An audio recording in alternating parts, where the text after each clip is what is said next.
Students, आज हम करेंगे नेपोलियन बोनापार्ट की कॉन्सुल के रूप में उपलब्धियाँ। नेपोलियन बोनापार्ट जिसने कहा था, मुझे फ्रांस का राजमुकुट धरती पर पड़ा मिला और तलवार की नोक से मैंने उसे उठा लिया। इसका जन्म 15 अगस्त 1769 ईस्वी में कोर्सिका द्वीप में हुआ।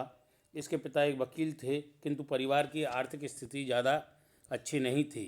नेपोलियन का उत्थान 1793 के बाद से शुरू हुआ और 1799 में नेपोलियन ने भ्रष्ट डायरेक्टरी के शासन का अंत कर, यानी जब ये मिस्र के अभियान से लौटा था तो अब फ्रांस में भ्रष्ट डायरेक्टरी का शासन था, जिसका अंत कर काउंसिल शासन की स्थापना की गई, जिसमें प्रधान काउंसिल नेपोलियन को नियुक्त किया गया। राष्ट्र के लिए नया संविधान बनाने का कार्य भी काउंसिलों के सुपुर्द कर दिया गया। 1799 ईस्वी का संविधान। नेपोलियन ने अपनी स्थिति सुदृढ़ करने के लिए संविधान का निर्माण किया, जो क्रांति युग का चौथा संविधान था। इस संविधान द्वारा सीनेट ने कार्यपालिका की शक्तियां तीनों निर्वाचित कौंसिलों को, जिनकी कार्य अवधि 10 वर्ष की थी, सौंप दी। ये कौंसिल थे: प्रथम नेपोलियन बोनापार्ट, द्वितीय कैम्बेसरी और तृतीय कौंसल लेवून। राज्य की समस्त शक्तियाँ प्रथम कौंसिल को सौंप दी गईं। नाम के लिए गणतंत्रात्मक शासन प्रणाली कायम रही, किंतु वास्तविक रूप में संपूर्ण शक्तियाँ नेपोलियन के हाथ में केंद्रित रही। अपनी स्थिति सुदृढ़ करने के उपरांत नेपोलियन ने द्वितीय गुट की ओर ध्यान दिया, जो फ्रांस के विरुद्ध गठित था, जिसमें मुख्यतः इंग्लैंड, ऑस्ट्रेलिया, रूस शामिल था। इस गुट को नष्ट करने के लिए इटली से गुजरकर ऑस्ट्रेलिया पर आक्रमण किया।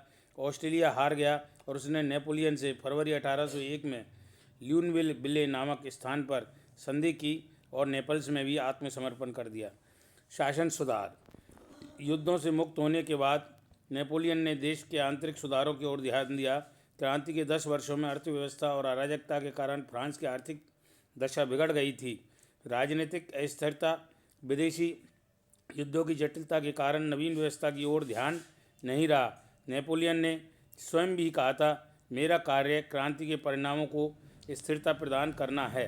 उसने केंद्रीय शासन को शक्तिशाली बनाया एवं घोषणा की कि फ्रांस को समानता चाहिए, न कि स्वतंत्रता। नेपोलियन ने ऐसी सुदृढ़ एवं सुव्यवस्थित शासन स्थापित करने का प्रयास किया, जिसमें जनता सुरक्षा का अनुभव करते हुए अपने जीवन को शांति से बिता सके, एवं इसके साथ ही उसने क्रांति के मुख्य लाभों अर्थात समानता एवं विशेषाधिकारों की समाप्ति को बनाए रखा। उसने अपनी लगन एवं परिश्रम और ईमानदारी से शासन व्यवस्था को पुनर्गठन करने का प्रयास किया। आर्थिक सुधार। क्रांति के समय में फ्रांस की आर्थिक दशा बहुत खराब हो गई थी। करों को वसूल करने का ठीक प्रबंधन नहीं था। मुद्रा का अवमूल्यन हो रहा था। नेपोलियन ने देश की अर्थव्यवस्था को ठीक करने का प्रयास किया। उसने मितव्ययिता की ओर ध्यान दिया। कर वसूल करने का कार्य केंद्रीय सरकार के पास रहा। इससे करदाता और सरकार दोनों को लाभ हुआ। नेपोलियन ने 1800 ईस्वी में बैंक ऑफ फ्रांस का गठन किया, जैसे वित्त संबंधी अनेक अधिकार दिए गए। क्रांतिकाल में सामंतों और चर्च की जो भूमि छीनकर किसानों में बांट दी गई, उन्हीं के पास रहनी थी। नेपोलियन ने यथासंभव सेना के खर्च विजित प्रदेशों पर डाला और फ्रांस की जनता को इस भार से मुक्त रखने की कोशिश की। नेपोलियन ने व्यापार के विकास के लिए आवागमन साधनों की ओर पर्याप्त ध्यान दिया। व्यापारियों तथा साहूकारों को व्यापार बढ़ाने के लिए प्रोत्साहन दिया। नेपोलियन ने फ्रांसीसी व्यवसायियों को नई मशीनों का अधिक से अधिक प्रयोग करने के लिए प्रोत्साहित किया। फ्रांसीसी उद्योग की वस्तुएं अधिक लोकप्रिय हो सकें, इसके लिए प्रदर्शनियों का आयोजन करवाया गया। नेपोलियन ने स्वदेश की वस्तुओं के उत्पादन को प्रोत्साहित करने के लिए इंग्लैंड से आने वाले माल पर प्रतिबंध लगा दिया। अधीनस्थ देशों में से सस्ते दामों पर कच्चे माल का आयात करने, बनी हुई वस्तुओं का महंगा निर्यात किया, ताकि फ्रांस को अधिक लाभ हो सके। शिक्षा संबंधी सुधार। नेपोलियन ने शिक्षा को चर्च के प्रभाव से मुक्त करके उस पर राजकीय नियंत्रण स्थापित किया। शिक्षा के राष्ट्रीय और धर्मनिरपेक्ष स्वरूप को स्वीकार करके तो हुए नेपोलियन ने शिक्षा को 4 स्तरों में विभाजित किया: प्राथमिक शिक्षा, माध्यमिक शिक्षा, तकनीकी शिक्षा और विश्वविद्यालय शिक्षा। प्रत्येक नगर में प्राथमिक और माध्यमिक विश्वविद्यालय खोले गए। प्रीफेक्ट और उप प्रीफेक्टों का में देखरेख का कार्य शिक्षा को का कार्य सौंपा गया। व्यावसायिक शिक्षा के लिए व्यावसायिक स्कूलों की स्थापना की गई। सैनिक शिक्षा के लिए मिलिट्री के स्कूलों की स्थापना की गई। उच्च शिक्षा के लिए पेरिस विश्वविद्यालय का पुनर्गठन किया गया। उसने शिक्षकों के प्रशिक्षण के लिए नॉर्मल स्कूल खोले, जो आज भी फ्रांस की शिक्षा व्यवस्था में प्रतिष्ठित संस्थाएं मानी जाती हैं। नेपोलियन ने निर्धन एवं प्रतिभावान विद्यार्थियों के लिए छात्रवृत्ति की व्यवस्था की। शोध कार्यों के लिए एक अलग पृथक संस्थान स्थापित किया।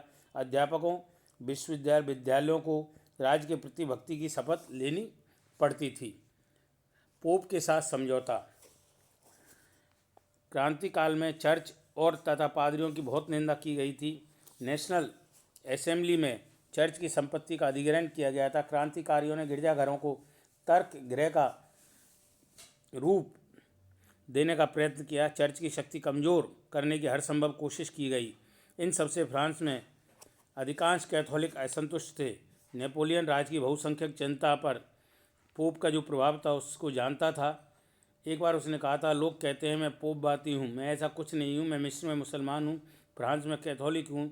यानी धर्म के क्षेत्र में वह तटस्थ था, परंतु धर्म का उपयोग अपनी राजनीतिक व्यवस्था को मजबूत करना चाहता था। फलतः उसने 1802 में पोप से धार्मिक समझौता किया, जो कारना का डेट के नाम से प्रसिद्ध हुआ। इस समझौते के अंतर्गत कैथोलिक धर्म को धर्म के रूप में स्वीकार किया गया।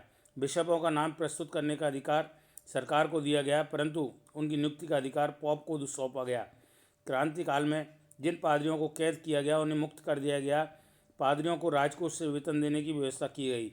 निर्वासित पादरियों को जो क्रांति काल में फ्रांस छोड़कर बाहर भाग गए थे, उनको वापस फ्रांस लौटने की अनुमति दी गई।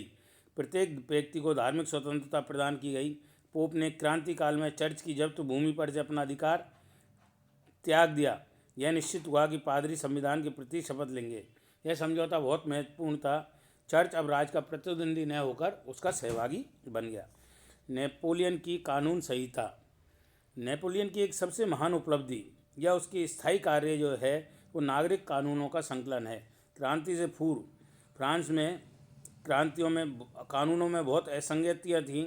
राष्ट्रीय सभा ने फ्रांस में एक नया विधान बनाने का कार्य कमेटी को सौंपा, परंतु आंतरिक विद्रोह तथा रक्तपात और भारी आक्रमणों के कारण इस दिशा में कोई कार्य नहीं हो पाया। नेपोलियन ने इस ओर ध्यान दिया और कानूनों की एक संहिता बनवाई, जिसे नेपोलियन की कानून संहिता, नेपोलियन कोड कहा जाता है। इसमें 5 तरह के कानूनों का संग्रह था। सिविल कोड यानी नागरिक संहिता, कोड ऑफ सिविल प्रोसीजर नागरिक प्रक्रिया की संहिता, पीनल कोड दंड विधान, कोड ऑफ क्रिमिनल प्रोसीजर अपराध मूलक प्रक्रिया की संहिता, कॉमर्शियल कोड यानी व्यवसायिक संबंधी कानून। इस विधि संहिता के निर्माण में नेपोलियन ने व्यक्तिगत रुचि का प्रदर्शन किया। उसकी इच्छा अनुसार ही इसका निर्माण हो सका। यद्यपि इस संहिता में कोई नई बात नहीं थी, परंतु जिस रूप में इसको प्रस्तुत किया गया उससे फ्रांस के कानूनों को एक नया रूप मिला। फ्रांस में क्रांति से पहले तथा क्रांति में बने असंख्य कानूनों को समाप्त कर दिया गया और इन कानूनों के में पुरातन कानूनी क्रांतिकारी कानून का समन्वय किया गया। दूसरी ओर क्रांतिकारी समय में नवीन और उपयोगी कानूनों को उचित स्थान दिया गया। जूरी की सहायता से खुले मुकदमे सुनने की व्यवस्था की गई। बड़े पुत्र को संपत्ति में अधिकार मानने का कानूनी अधिकार समाप्त कर सभी पुत्रों को बराबरी का अधिकार दिया गया। विवाह को एक पवित्र और स्थायी बंधन माना गया। नेपोलियन के इस कोड के अंतर्गत परिवार को एक पवित्र इकाई माना। परिवार में पिता की सर्वोच्च स्थान दिया गया। कैथोलिकों के विरोध के बावजूद नेपोलियन ने सिविल मैरिज तथा तलाक को स्वीकार किया। व्यक्तिगत संपत्ति के सिद्धांत को मान्यता दी गई। भूमि पर स्वामी के अधिकार को इतना ठोस बनाया गया जितना पहले कभी नहीं था। इससे किसान जो थे वो नेपोलियन के समर्थक बन गए। विधि संहिता में पूंजीवादी आर्थिक व्यवस्था को संरक्षण दिया गया। इसके लिए ठेका, ऋण, पट्टेदारी तथा स्टॉक कंपनियों में के संबंध में अनेक प्रकार के उपबंध रखे गए। एकमात्र सरकारी मुआवजा देकर व्यक्तिगत संपत्ति का अधिग्रहण कर सकती थी। नेपोलियन की कानून संहिता उसकी सबसे स्थायी कार्य सिद्ध हुआ। आज भी फ्रांस में एकमात्र मान्य विवाह पद्धति सिविल मैरिज के समय वर वधू को नेपोलियन की संहिता की धाराओं के अंतर्गत शपथ लेनी पड़ती है। नेपोलियन ने स्वयं कानून संहिता के महत्व को स्वीकार करते हुए सेंट हेलेना में एक बार कहा था, मेरा वास्तविक गौरव मेरी 40 युद्धों की विजय में नहीं है, बल्कि मेरी विधि संहिता में है। वो ऐसी है जो कभी न मिट सकेगी और चिरस्थायी सिद्ध होगी। इतिहासकार फिशर ने कहा है, विधि संहिता चाहे कितनी भी अपूर्ण क्यों न हो, अच्छी है, और यदि उस कार्य को तब पूर्ण न किया जाता तो आज फ्रांस बिना विधि संहिता के रह जाता। विशेषाधिकार की उपेक्षा, उसमें वर्णित समानता का सिद्धांत अच्छा है। विधि संहिता सभ्य समाज की रूपरेखा प्रस्तुत करती है। इतिहासकार DM केटलवी ने लिखा है कि यह संहिता सामान्य बुद्धि तथा अनुभव पर आधारित है, न कि सिद्धांतों पर। इसमें कोई राजनीतिक अथवा धार्मिक पक्षपात नहीं है। यह धार्मिक सहनशीलता तथा समानता की गारंटी देती है तथा सिविल विवाह तथा तलाक की अनुमति देती है। दूसरी ओर यह पारिवारिक जीवन के मूल्य तथा पिता की प्रभुसत्ता, निजी संपत्ति की सुरक्षा करती थी। नेपोलियन की कानून संहिता चाहे कितनी भी अपूर्ण एवं संरक्षित थी, परंतु इसकी लोकप्रियता का सबसे बड़ा प्रमाण यही है कि यूरोप में इसे बाहर लागू किया गया। धन्यवाद।